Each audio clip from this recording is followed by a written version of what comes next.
নাক ডাকার সাথেও হার্টের সম্পর্ক রয়েছে কিনা আমরা বিভিন্ন গবেষণায় এখন দেখতে পাচ্ছি যে যেসব মানুষ রাতের বেলা প্রচুর নাক ডাকেন তাদের অবস্ট্রাকটিভ স্লিপ অ্যাপনিয়া নামক একটি রোগ থাকে। তো যদি নাক ডাকা ওই মানুষটির অবস্ট্রাকটিভ স্লিপ অ্যাপনিয়া রোগ থাকে তাহলে এই অবস্ট্রাকটিভ স্লিপ অ্যাপনিয়া থেকে তার আবার হার্টের সমস্যা হতে পারে, তার হার্টে পালমোনারি হাইপারটেনশন হতে পারে, অ্যাট্রিয়াল ফিব্রিলেশন নামক এরিথমিয়া হতে পারে। তো এই জন্য যাদের নাক ডাকা রয়েছে এটি তো সহজেই আপনি বাসার যে কোনো মানুষ বুঝতে পারবেন, তাহলে তাদের উচিত স্লিপ স্টাডি করে দেখা যে অবস্ট্রাকটিভ স্লিপ অ্যাপনিয়া নামক রোগ তার রয়েছে কিনা।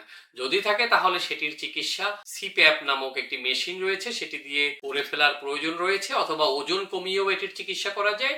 সেই ওজন কমিয়ে মেশিন দিয়ে এটির চিকিৎসা করে ফেলবেন, না হলে ওই লোকটির কিন্তু ভবিষ্যতে হার্টের সমস্যা এখান থেকে দেখা দিবে। সেটা হাই ব্লাড প্রেশার হাইপারটেনশনও দেখা দিতে পারে, পালমোনারি হাইপারটেনশনও দেখা দিতে পারে, বিভিন্ন এরিথমিয়া অ্যাট্রিয়াল ফিব্রিলেশন এগুলোও দেখা দিতে পারে, পরে এখান থেকে হার্ট ফেলিউর পর্যন্ত হয়ে যেতে পারে।